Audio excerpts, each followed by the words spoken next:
Depuis 2 ans, j'ai découvert quelque chose que je n'avais pas vu en 2005 et qui est absolument essentiel. Et c'est ça dont je voudrais vous parler ce soir. L'aspect monétaire des institutions m'avait complètement échappé. Bon, le débat habituel, c'est l'indépendance de la Banque centrale, son mandat qui est inique parce qu'il s'agit de lutter contre l'inflation exclusivement et donc de protéger les rentiers et donc d'enfumer les travailleurs. Donc ça, c'est clair, c'est nuisible pour nous tous, pour la multitude, d'accord, mais il y a pire que ça. Il y a pire que ça et personne n'en parle. Personne n'en a parlé, ça date de Maastricht. L'article 104 de Maastricht interdit aux États d'emprunter auprès de la Banque centrale. Dit comme ça, c'est inextricable, c'est inintelligible, personne ne peut comprendre. Les États ne peuvent plus emprunter auprès de leur Banque centrale. Et alors, qu'est-ce que ça peut faire, moi? Bien, figurez-vous que c'est comme ça que les États créent la monnaie.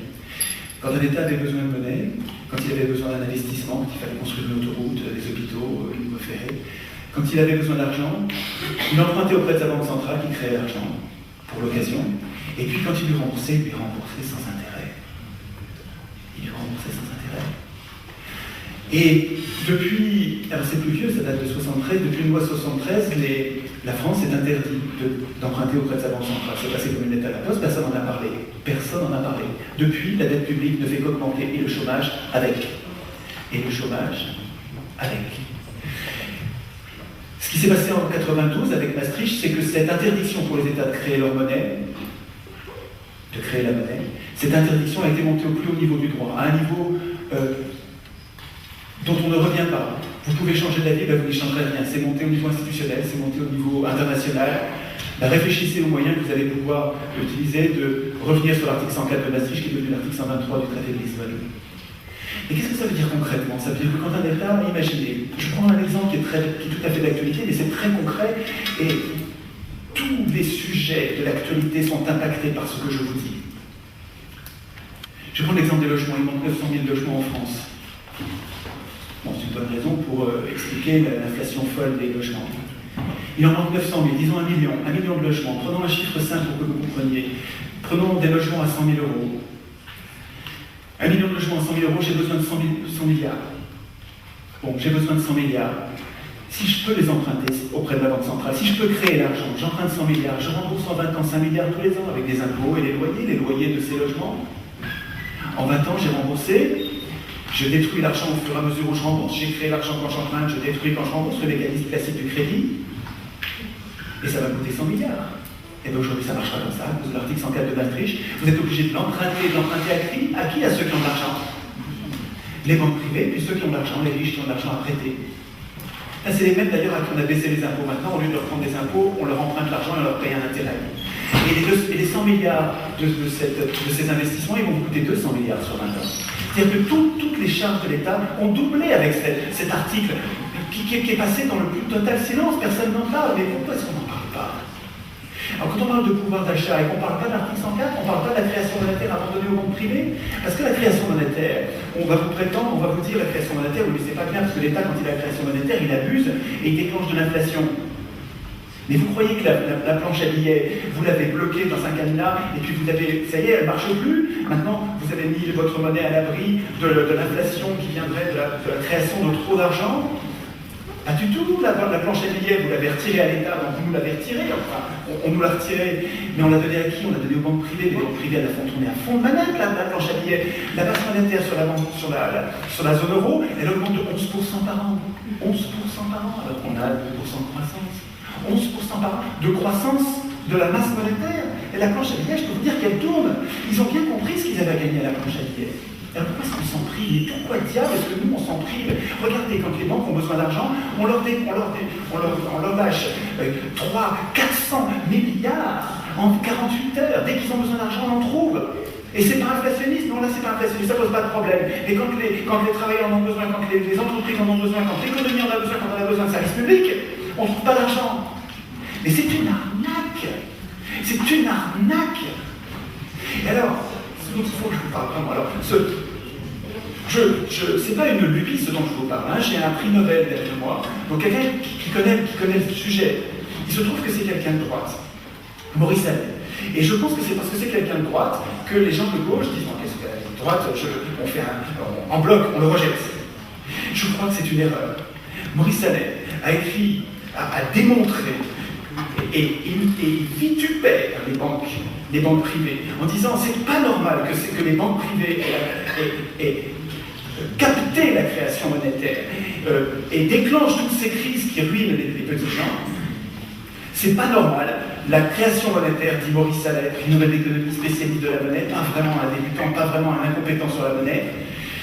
La création monétaire devrait être donnée intégralement à l'État, à la puissance publique, à une banque indépendante. Et c'est bien qu'elle soit indépendante. Ok, c'est vrai que l'État élu, le Parlement, un ministre, c'est vrai qu'il va avoir tendance, pour des raisons électoralistes, pour des raisons clientélistes, il va avoir tendance à abuser, à créer trop d'argent. C'est vrai. Et c'est vrai qu'une banque indépendante va peut-être limiter ça. Donc, ok, rendons la création monétaire à la Banque centrale européenne, mais rendons-lui que ce ne soit plus les banques privées. En France, ça représente 80 milliards par an. 80 milliards par an, il faut se rendre compte, donc 40 milliards, 42 milliards pour l'État. L'État doit rembourser 42 milliards juste d'intérêts par an. C'est-à-dire qu'on n'arrive même plus à rembourser, le capital, on ne rembourse plus les intérêts. Et c'est dingue. C'est dingue. Et quel intérêt général? Il y a peut-être un intérêt général à ça. Dites-moi, peut-être que je me trompe. Moi, je voudrais juste qu'on en parle, qu'il y ait un débat, mais on n'en parle même pas. Et bien moi je crois, je vais vous dire, l'intuition que j'ai, c'est que c'est le cœur nucléaire des institutions européennes. C'est-à-dire que cet article 104, qui devient article 123, c'est la raison pour laquelle, c'est ce qui permet notre impuissance. L'impuissance politique des humains, là, elle est rendue possible par l'impuissance monétaire, par le sabordage monétaire. Alors je ne sais pas comment nos élus je ne sais pas comment les banquiers ont fait convaincre nos élus. Je ne suis pas sûr du tout que les élus, je suis même presque certain que les élus l'ont fait sans s'en rendre compte, sans se rendre compte que c'était si important. Je suis sûr que... non, je ne pense pas que les élus l'aient fait volontairement, pas du tout. Non, je pense qu'ils se sont fait enfumer, et puis je pense qu'ils ont des comptes à rendre aussi. C'est-à-dire qu'ils sont très très sous influence. Et c'est le deuxième auteur dont je voudrais vous parler, à part Maurice Allais. Il y a un deuxième auteur que je suis en train de découvrir, mais qui est immense. C'est un petit bout de bonne femme, mais c'est une femme courageuse, mais c'est incroyable ce qui c'est important ce qu'elle nous dit. Elle s'appelle Annie Lacroix. Alors elle est communiste, c'est quelqu'un de gauche. Et c'est quelqu'un qui travaille dans les archives, et figurez-vous que les archives, elles sont protégées pendant 60 ans, puis au 60 ans, elles sont libérées. Et qu'est-ce qu'on est en train de découvrir depuis 10 ans? Et ça fait 10 ans qu'elle bosse dedans. On est en train de découvrir les archives des années 30. Et qu'est-ce qu'elle trouve dans les archives des années 30? Alors, vous voyez, elle a écrit des bouquins, c'est des gros bouquins. Mais sur vous trouverez facilement des vidéos où, en fait, en une heure, elle fait le tour de la question. Et alors, une fois que vous avez vu la vidéo, vous dites, c'est tout un live, donc je le lise. Qu'est-ce qu'elle dit? Annie Lacroix. Elle dit, ce que je trouve dans les carnets de police, ce que je trouve dans les correspondances interceptées et qui sont dans les archives et qui n'ont pas été détruites, ce que je trouve, c'est la preuve, les preuves, les milliers de preuves, il y a plus de 3000 notes dans son bouquin, les milliers de preuves que le fascisme, Mussolini, Hitler, n'a pas été accepté par les pouvoirs français.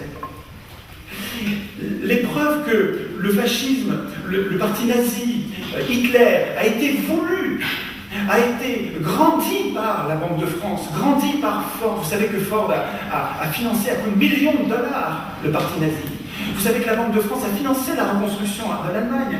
Vous savez que, en fait, Hitler a été poussé par nos banquiers, nos industriels, par François de Wendel, le patron, ça s'appelait le président du comité des forges, qui était en même temps le gouverneur de la Banque de France. Le même bonhomme qui était le chef des industriels et le plus grand banquier. En fait, ce que Annie Lacroix explique, c'est que aucun ministre des Finances n'entrait en fonction sans avoir été promettre à la Banque de France, au gouverneur de la Banque de France, qu'il tiendrait les salaires. Ce que Annie Lacroix explique, c'est que l'obsession des banquiers, c'est nos salaires. Au point qu'ils détestent en toute priorité la République. La République, parce que la République, c'est des institutions qui permettent aux salariés de défendre leur salaire, et que les banquiers détestent la République au point de fabriquer des tyrans, de fabriquer des guerres, de déclencher les guerres et de déclencher la défaite. D'où le titre de son bouquin, Le choix de la défaite, prouvé par des milliers d'archives. Alors en face, qu'est-ce qu'on a? Ouais, encore la théorie du complot. Mais qu'est-ce que c'est que ces conneries? La théorie du complot, c'est pas une théorie, c'est des faits prouvés. Excusez-moi de dire des gros mots. Ce que fait Annie Lacroix, c'est dire Des complots, il y en a partout, tout le temps, ok, mais il y en a plein qui échouent, et il y en a certains qui marchent, et là on en a un énorme, inconsidérable. Mais moi quand je lis ça, mais ça éclaire d'une lumière aveuglante l'actualité. C'est les mêmes rouages aujourd'hui. À l'époque, la défaite en 40, la fin de la République, c'était fait pour nous empêcher de nous battre pour nos salaires. Les banquiers ont horreur que les salaires augmentent, parce que quand les salaires augmentent, c'est les profits qui diminuent, et puis l'inflation, c'est la diminution de la valeur de leur capital. Enfin, c'est d'un égoïsme et d'un cynisme, c'est éhonté. Alors, les institutions européennes, de ce point de vue, elles sont un objet banquier. Et c'est pas pour rien que ces monnaies qui leur servent de prêtre, d'espèces d'icônes. Et quand on lit le bouquin de Chevènement, La faute de Monsieur Monet, où on s'aperçoit que c'était un banquier américain en fait, un banquier français, un banquier américain, quelqu'un qui a fait toute sa carrière aux États-Unis et qui détestait les souverainetés populaires, qui voulait que meurent les républiques, les démocraties, qui voulait autre chose. Alors il disait que c'était contre la guerre. Mais moi, quand je vois que c'était un banquier, je ne crois plus ça, je ne crois plus. Si on a perdu nos institutions, si nos institutions sont aussi malhonnêtes, si elles sont aussi peu protectrices des abus de pouvoir, si on est aussi impuissant, si on peut tellement rien faire dans nos institutions, je crois que c'est vraiment à cause de ceux qui les écrivent. Je pense que ce qui compte vraiment, je l'ai dit, je le répète, c'est pas qui votent les constitutions, parce que ça on se fait tous enfumer avec une force. C'est pas ça qui compte, ce qui compte c'est qui les écrit. Et c'est à nous d'écrire les institutions. C'est à nous, c'est à n'importe qui, sauf les parlementaires, les ministres, les juges et les hommes de parti. Les hommes de parti valeureux devraient dire, moi je suis d'un parti, et parce que je suis d'un parti, c'est pas à moi d'écrire les constitutions. Si, comme Robespierre l'avait dit dans un très beau discours, il avait dit, vous savez, il avait convaincu les députés de dire, les députés constituants, de dire, bon ben nous on est inéligibles dans les institutions qu'on va écrire. Et c'était beau ça, et je trouve que les hommes politiques aujourd'hui se grandiraient, les hommes de parti se grandiraient à dire, on va désigner d'autres citoyens pour écrire la Constitution, parce que pour les institutions on est jugé parti, on écrit des règles pour nous-mêmes. Il me semble qu'ils devraient le faire. Alors qu'est-ce qu'on fait aujourd'hui? Comment on peut se bagarrer? Raoul a parlé dans son dernier papier, il a parlé de monter à Paris le 4 février, où le Parlement va se réunir en congrès et décider, lui, de nous marcher sur la tête. Nous qui venons de dire non, ils vont nous marcher sur la tête en nous imposant par voie parlementaire ce qu'on vient de refuser par référendum. Giscard le dit lui-même, un article du 26 octobre, si vous l'avez pas vu, un article dans lequel Giscard, qui n'est pas un anarchiste et puis qui connaît un peu le sujet de la Constitution, il dit dans cette Constitution, c'est super, il y a tout ce à quoi on comptait, il le dit sur 2 pages, je veux dire, et dans sa bouche, ça a plus de force que dans la mienne. Donc je veux dire, cet article de Giscard, déjà il devrait nous mettre les 15 ou 7 millions de nonistes, il devrait nous mettre dans la rue. Donc c'est vrai que pour le Congrès, il faudrait qu'on monte à Paris, qu'on soit nombreux, ça c'est quelque chose qu'il faudrait faire. Mais il y a une autre initiative qui me semble vraiment porteuse d'espoir et très bien argumentée.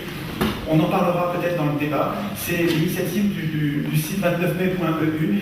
C'est très bien argumenté juridiquement. Qu'est-ce qu'il dit, ce jeune doctorant en droit qui attaque l'État français devant la Cour européenne des droits de l'homme? Il dit le pouvoir législatif, notre corps législatif n'est plus élu. Notre corps législatif, pour l'essentiel, n'est plus élu. Et au niveau constituant, c'est vrai, puisque c'est une conférence intergouvernementale qui écrit les traités aujourd'hui, qui écrit ce que je disais être une constitution de fait, c'est écrit par un organe non élu, conférence intergouvernementale, c'est non élu, et les parlements sont réduits à la portion qu'on peut, ils n'ont ni le pouvoir d'initiative en matière constituante, ni le pouvoir d'amendement, ils ont juste le pouvoir de dire oui ou non, c'est-à-dire que effectivement ce pouvoir des élus est réduit à presque rien, et au niveau législatif, on en a déjà parlé tout à l'heure, au niveau législatif, les élus ne sont qu'une petite partie du processus législatif, et il y a même toute une série de domaines des lois sans parlement dont je vous parlais, dans lesquels les élus ne comptent plus pour rien, et les non-élus font la loi tout seuls. Donc c'est vrai, ça se tient. Il y a un article de la Convention européenne des droits de l'homme qui dit les hautes parties contractantes s'engagent à garantir à leurs citoyens des élections libres pour la désignation de leur corps législatif. Or, de ce point de vue, il y a un droit de l'homme, c'est vrai, de désigner, et puis on peut retrouver d'autres articles dans la Déclaration des droits de l'homme qui défendent l'élection, ces droits sont bafoués, et bafoués par nos propres représentants, parce qu'ils s'autonomisent, c'est une vieille tendance, et on n'en sortira pas en attendant la solution. Jamais les représentants n'écriront le référendum d'initiative populaire, ils nous le promettent depuis des décennies, ils ne le feront jamais parce que ça va contre leur intérêt personnel. Tant que c'est eux qui écriront les constitutions, jamais ils donneront le référendum d'initiative populaire et des institutions vraiment démocratiques. Donc, écrivez des articles de constitution. Imaginez, si vous aviez le pouvoir, imaginez que vous l'avez pendant 10 minutes. Vous allez voir, c'est très intéressant. Tout de suite, vous vous dites, oh, quand vous êtes en train de réfléchir en disant, qu'est-ce que je changerais si j'avais le pouvoir? Mais dépêche-toi parce que dans 10 minutes, tu l'as plus. Vous allez voir, il faut vous penser, et vous allez voir qu'au bout de 10 minutes, vous avez envie que ça continue. Vous allez vous prendre au jeu parce que c'est intéressant pour les humains de s'occuper au plus haut niveau de ce qui peut nous protéger des abus de pouvoir.